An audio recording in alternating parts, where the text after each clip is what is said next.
Now, from WBZ Sports, this is Burton Ernie Talk Football with Fauria. Welcome, everyone, to Burton Ernie Talk Football with Fauria. I'm Steve Burton. The bye is behind us. Bye week. 4 games to go in the regular season, and none bigger than this Sunday with the Bills coming to Foxborough with the division title on the line. Join me now is Ernie Adams and Christian Fauria. Hat and T-shirt game. Patriots win it. If they win it, they clinch the AFC East title. And it'll be a great atmosphere at Gillette Stadium on Sunday. You know, everybody's been on the Patriots about strength of schedule. There's no question they're playing a good playoff quality team who's got a lot to play for on Sunday. So this is, get your popcorn out. This will be a good one to watch. You know what, but when the season starts, when they show up in August and they start talking about what their goals are, and, you know, some teams don't want to admit what their goals are because they're fearful if they don't reach them, people are going to be critical of them. Most of the locker rooms I've been in, we address first place. We want to make sure we win our division. You win your division, and then you can start talking about. But before you do anything, you got to win your division. And then if you don't win your division, it's a playoff. So this is a milestone for them. This is a big accomplishment, especially how bad they have been the last 3 years. Well, they haven't done it yet, but they have a chance. They have a chance to do it. Right, but this is, you know, you get the anticipation is building. Everybody knows it's a big game. I mean, is this like a playoff game? He'll have some similarities. I mean, you know, a playoff game is instant death. You know, you drop a pass, we're going to go lift weights, get ready for the next off season. But it will have a similar atmosphere. I mean, everybody just okay, hat and T-shirt game. They know we win the division. That's as like Christian said, that's a big milestone for this team, particularly where they were at even the start of the season. Especially, it's going to be especially special for the young guys, right? Mm-hmm. These guys. Now, you've played in so many of these games. You coach so many of these games. You get your hat and your T-shirt. What do you do with it? Save it. No, you put it on. You wear it around the that day. Sure, absolutely. I mean, but there's more. Right, but it's a first step. But it's just winning a game in the National Football League is hard. Winning your division, that's significant. I think I wore mine home, and I don't think I ever wore it again. It was, and I think maybe I'm just greedy that way. I just felt like it was cool, but I wasn't satisfied with that. I just felt there was a bigger goal for the team collectively, and that was kind of what. And we were talking about. We never ran around saying Super Bowl or bust, Super Bowl or bust. It was just, we want to win. And that was one of those little awards that you would get. You just kind of collect them, put it in your back pocket, and you don't talk about it anymore. All right, so here's the situation. If the Patriots don't win, if they don't beat Buffalo on Sunday, they can still win the title, AFC East title, if they beat Miami and the Jets. That's a good thing. Yeah. Right? This is not a must-win for the Patriots, but it makes things a lot easier if they go out and win it. Right, but that's the difference between a real playoff game, which is obviously must-win. But I think you go into this game as a player or a coach, you think, hey, we're playing a real good team. If we really want to do something, now's our time to show what we've got. You enjoy getting ready for games like this. All right, let's talk about two quarterbacks that are facing each other. Okay, Josh Allen, Drake May. Josh Allen won the MVP last year. Mm-hmm. Drake May's up for it this year. If Drake May outshines Allen, now we can't obviously forget about Matthew Stafford. Mm-hmm. But if Drake May outshines Allen in this game, what does that do for his status for MVP? Look, every time Drake May goes out and plays well, that's what's important. I'm not hung up. I mean, anything you're voting for, to me, it's like the college playoffs. I mean, you take that with 4 grains of salt. The big thing is for Drake May and the rest of the Patriots, go out and play a real good, solid football game. I do think people are looking at this game as not a passing of the torch, but a comparison. And just like the Heisman Trophy in college, they like to create a comparison. Right. So now you have last year, and I think it's fair that does it mean that Drake May is ultimately better than Josh Allen? I don't know yet because we have a long history with Josh Allen. But if he goes out there and he wins the game and he brings them from behind, similar to what Josh Allen did last week when they played the Ravens, they're absolutely going to say, because I don't think they want to give it to Drake May. Mm-hmm. I don't think they want to. I think they want to give it to Matthew Stafford. So there needs to be something tangible that they can use when they go on all these talking head shows. All right, let's look at the bigger picture, okay, the conference. Mm-hmm. Okay, if the Patriots win and remain 11-2, and Denver wins out, Denver has the upper... Right. The number one ranking. Yes. Okay, so the Patriots, if the Patriots were to do this right now, take a look at the schedule. What the Patriots have left and what Denver has left. Denver has a much tougher road to go with 4 games left the season than the Patriots. Agree? No question. But that's, I'm sure that Denver feels like they're with this kind of stuff, they're in playoff mode. They've been there, and it's tough to win in Denver. No question. It's tough for opponents to come in Denver and win. Take a look at that schedule. Yep. Patriots, who they have left, they got to play Baltimore. That game has been flexed, by the way, Christian. Yep. That means that people are recognizing the Patriots as being good again. Right. When they flexed them out earlier in the season, now they're putting them back for Sunday night. Well, that's why you have the flex, so you can look and say, here's a team that's playing well. We want the nation to see them. Listen, I think the Denver Broncos I think they're good for at least 1 loss, possibly 2. They've been winning games late with heroics. Their defense is unbelievable. Their defense is better than your defense. But we don't have to worry about that right now. I think if the Patriots... Denver's got a tough... They have a tough schedule, and their division is much better. Like their AFC West is better than the Patriots' AFC East. And that's why, actually, I think this is a particularly interesting game for the Patriots because, look, no player, no coach at the Patriots has anything to do with the schedule they've played. But now they're playing a much better football team than they've been playing. This isn't the Giants. This isn't the Browns. This isn't the Titans. Mm-hmm. I mean, they've been, like dialing up the bad teams. They're playing a good football team this week. When you face a team a second time around, Buffalo comes in with a bigger chip on their shoulder because they lost, right? So how do you face a team trying to beat them twice? You know them better. It's not, you playing them. You know what they do. Your players have gone. Even though you played them a while ago. Right, but it's still.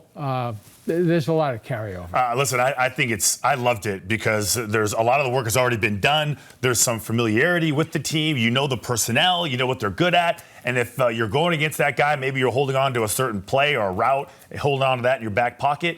And I never really believed that burden of proof was on the team that won the first meeting. Mm-hmm. I think that had nothing to do with it. So fresh slate, winner take all.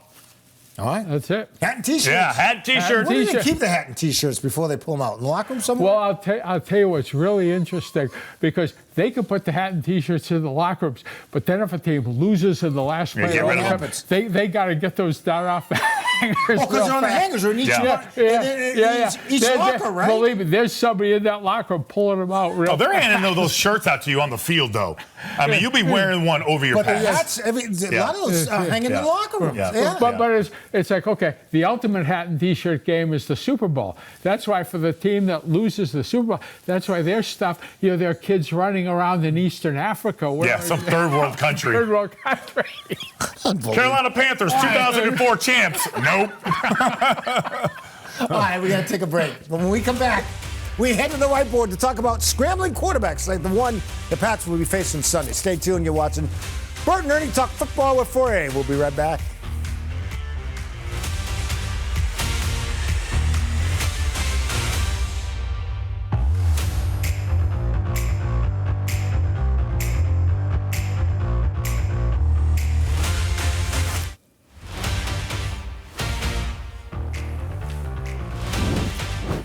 Welcome back to our whiteboard segment. Our first one with Burton Ernie, Talk Football with Fauria. We're talking about scrambling quarterbacks. And the Patriots will be facing Josh Allen, who, by the way, has 487 rushing yards, 12 touchdowns, leads all quarterbacks, hit a 40-yard touchdown just the other night. Ernie, take it away. How do the Patriots contain Josh Allen? Well, let me also say, you're talking about scrambling quarterbacks.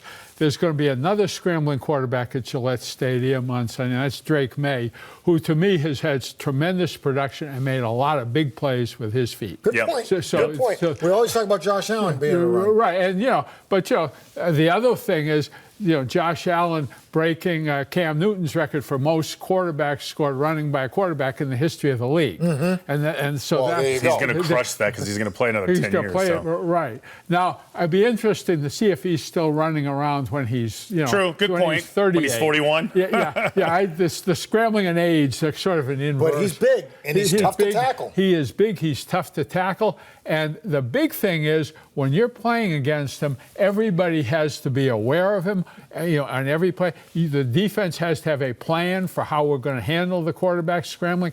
You can't just play the pass, oh my God, and then the quarterback runs for 20 yards. We didn't account for him. Right. So what is the plan? Well, what would the plan be? Okay. So let me see, and it will probably start, I'm sure, in practice, where when the scout team defense is running, Mike Vrabel, I'm going to make you a bet, will tell the scout team quarterback, hey, 2 times in this period, you just take off and run. Make sure we are seeing it, and we have to do it right in practice. Right. Okay. So no matter what the play is, take off and run. No matter you take off, right. Just to hold them accountable. Exactly. Okay. So it starts off. Let's just say we're going with a basic 4-man rush. Okay. Okay. And the tradition. So the Red's the Patriots. The Red's the Patriots in defense. So your tackles, they've got to push the pocket. Okay. They've got to drive the guards in the center straight back in the court. Yeah, they've got to get penetration vertically this way. Okay. The ends coming off the edge, they have got to make sure that the quarterback does not get outside. So of them. are they bubbling out here? Are they coming around in a bubble? They're coming straight up, straight up field. And now, what the defensive ends, what they really don't want to do is run past the quarterback when they become useless. Okay, that's the old useless. Yeah. Useless. Big okay, U. so as they're coming in, they've got to see where the quarterback is setting. When they get to the quarterback depth, is about where they want to make their move inside. And what is the quarterback depth?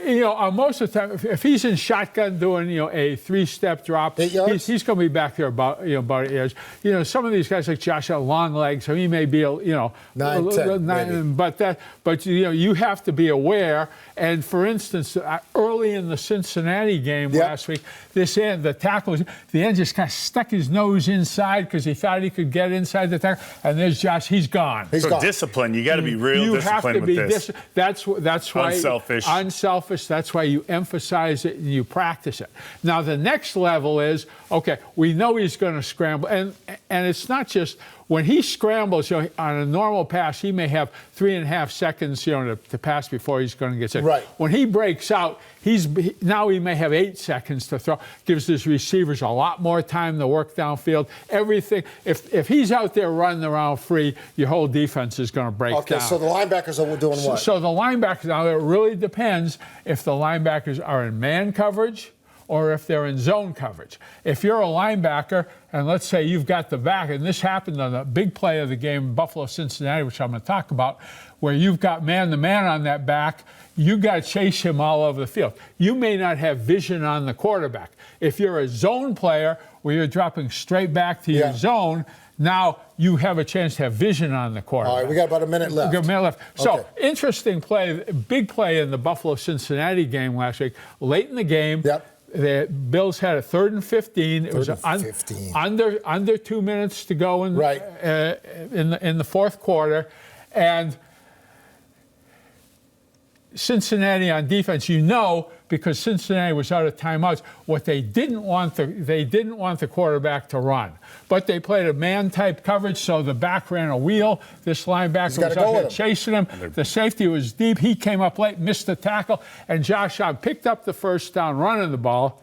But to me, this where you don't want to be is have all your coverage people with their backs turned to the quarterback. Let me ask this. When you're in man coverage, who's the man on the quarterback? Well, so what you may do is you can design it where one of your linebackers is free to play the quarterback. Yeah, so he just spies. He really doesn't have a real responsibility other than him. He's looking for anything crossing in the middle, but he is free. But you have to have somebody who's fast enough and good enough to make the tackle. You have some 4'9" linebacker trying to cover Josh Allen, it's not going to work. So that's why you need every defense you call against this guy. You have to know what's the plan for the quarterback scrambling. The backers have zone coverage on them. Somebody's spying them, but you have to have a plan. Good stuff. Good stuff. Way to break it down. Yeah. All right, we're going to take a break because we got another second whiteboard segment coming up, and we're going to talk about the call sheets, coaches' call sheets. You know, they hide their mouths over. Yeah, the big menu. What the heck is on those call sheets? Yeah. Well, Steve, you're going to find out. We're going to find out. Stay with us.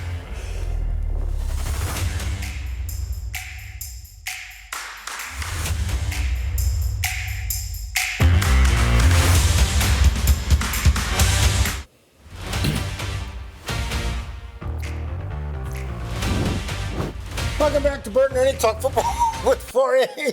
I love that. Absolutely love it. All right, we're back in the whiteboard segment. We're talking about coaches' call sheets, okay? And what they hold up in front of their mouths so you can't read their lips. Ernie, go ahead. Okay. Well, it actually is more than just a device to try. So you can't read. There are plays on there, right? There are plays on there. There are reminders. Yep. For instance, now I've watched. Sean Payton has how it really looks like a Chinese restaurant menu. It's enormous. All this stuff on It's like the Cheesecake Factory. The Cheesecake Factory. But you can see right up at, I've noticed, I think about 3 times I've seen the Broncos on TV. Yeah. Right up on the top of his call sheet, he's got "Run it!" exclamation. That's a reminder to him every time he looks at it, like, don't forget the running game. It's not like it's a reminder. It's a reminder. It's not like if he's just a coordinator and the head coach is telling, like Bill Belichick or Bill Parcells, run the ball. Right. Okay. Run it. But and then you got to find a play. It's a reminder for himself. For instance, Sean McVay. We played the Rams in Super Bowl 53. Right. Just before that, they had played a Monday night game with the Bears, and on his call sheet, he had right up at the top, use the cadence as a weapon. So he was covering his mouth, but you know what? I said, well, you know what? If it's important enough to him, we got to do that with our scout team. So we really emphasized getting ready to play the Rams. Brian Hoyer did a fantastic job as a scout team coach. Trying to go hard counts, quick counts. So even though you're hiding it, if you got something right, you could still. Awesome. That's why some teams, like Christian was talking in the break, have the Dallas Cow. So there's nothing you can even read on that. Okay. So what does the coach actually have in front of him? Usually he's got the list of all the situations they've practiced all week. Okay, and that's where they spend. They're in the office till 1 o'clock every morning. What are our best plays on first and 10? Now, for instance, if you go to a normal NFL game, 1st and 10 is by far and away the most common call. Okay. The coach is going to typically have about 24 plays that are going to be 1st and 10. So your list on 1st and 10 is going to be a little bit longer. You'll have your runs that look good on 1st and 10, your passes. You see them color-coded. Yep. That may be for personnel. So if you're 11 personnel, they may be in blue. So the coach just looks at, he knows, right, here's all my plays from 11, here's all my plays. Now you get to 3rd and 15 plus. You may have 1 or 2 plays. Got it. So and then your situations. What do we think is good in the red area? And so there's a couple of things here. Number one, like when Josh sits down with Drake May, he's got, 3rd downs. Here's our 3rd down plays. Here's the ones I'm thinking next. They've got the list. When things are going crazy in the stadium, it's noisy, people hooping and hollering. He doesn't have to lose himself in the moment. I've got the list. This is reminder. That's basically. So 2nd and 7, and you got the red area, you got 2 minute? 2 minute, 3rd down, short yardage, backed up. One play to score from the 5-yard line.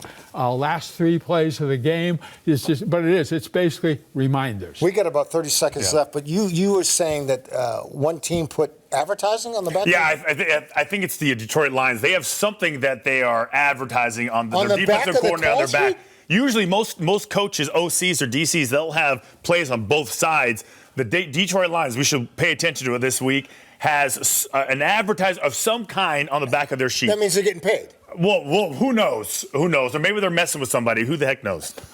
Somebody's getting paid. Here's the beauty about this is that, the coaches, and next week we should do the first 15. We should get into the first 15. Next week we should do that, and what goes into that, and how they take all these plays and then decide what the first 15 plays for the offense is and why. Great stuff. Love it. Hold it up. Yeah. Great stuff, Take us to break. Great stuff. Yeah. We're going to take a break. But when we come back, we're going to talk about Hall of Fame and how many Patriots might get in. May get the call to the Hall. That's coming up next. Stay with us.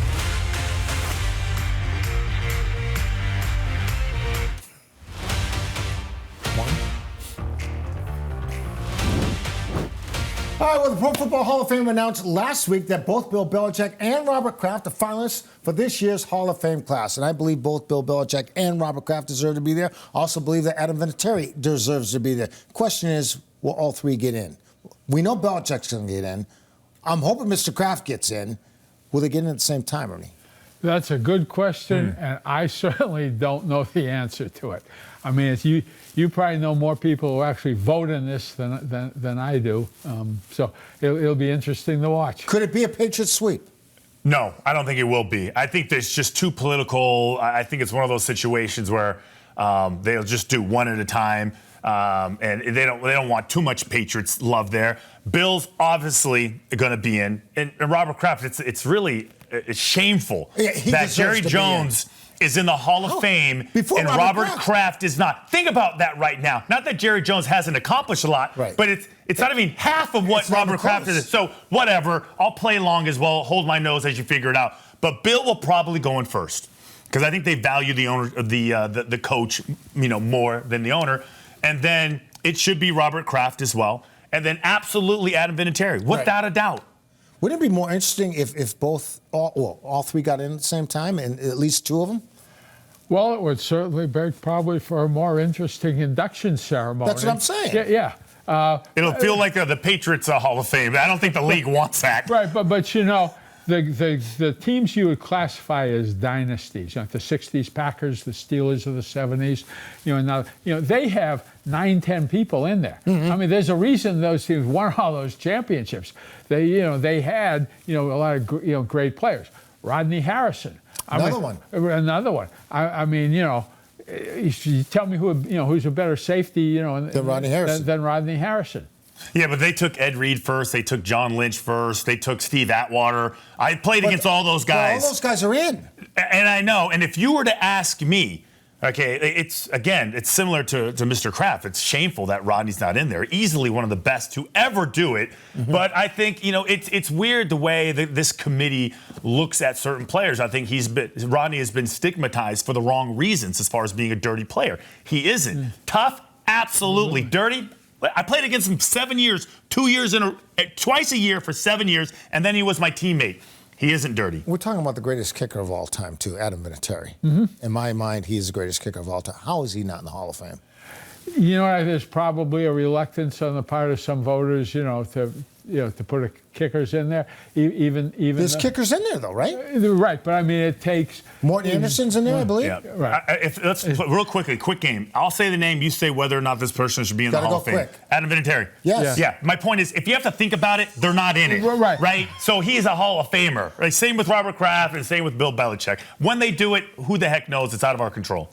I hope they all go in together. That would be fun. Wouldn't that be something? Boy, would the national media have a field day with that. You ain't lying. Woo! Let's do it. All right. Give me that call sheet. That's going to do it for this week. Glad you joined us for Burton Ernie Talk Football with Fauria. We'll see you next Tuesday or find us anytime on YouTube.